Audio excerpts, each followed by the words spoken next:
If you need to do a remote piece to camera as part of a virtual event or recording, follow these 8 steps for the best results. Lighting. Light yourself from the front so that your face is clearly visible.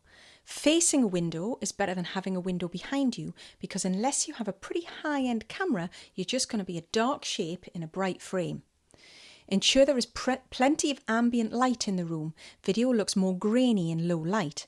And for the best effect, avoid uneven, harsh lighting like downlighters hitting your face, causing heavy, unflattering shadows. Add more lamps if you need to. Framing. For the best picture, ideally the camera lens should be positioned at or slightly higher than eyeline and approximately 1.5 arms lengths away.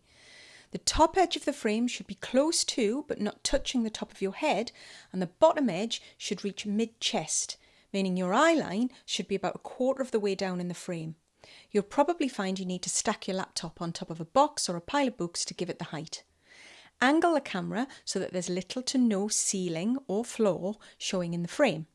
If you're using an external camera, position it in relation to your screen so that the video call window is as close to the camera lens as possible and arranged side by side rather than over-under if possible. This will give the best balance of giving you a connection with your fellow presenters or interviewer whilst providing a decent sense of eye contact for those at the other end too. Avoid wheeled swivel chairs if you can, as you'll more than likely inadvertently shift position in the frame. Try and choose a fixed chair and avoid any creaky wooden ones. Background scene. If possible, position yourself in a location that has a background 1 metre or more behind you, ideally at an angle. Consider what might appear to be growing out of the top of your head, like a plant, or sprouting out of your ears. Also, try to avoid hard edges like door frames directly behind your head. Avoid clutter and busy backgrounds, but also avoid entirely blank walls without any context of the room. Makeup and wardrobe.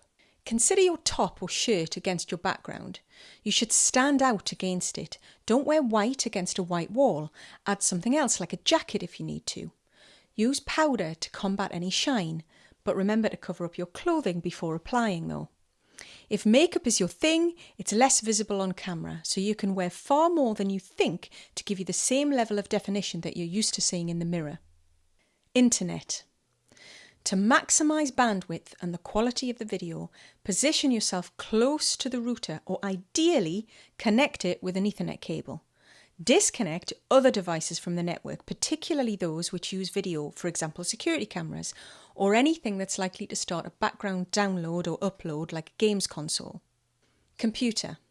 Ensure you've got all your notification sounds switched off. If possible, liaise with your IT department to ensure that you can override automatic updates temporarily to avoid anything like that starting during the session.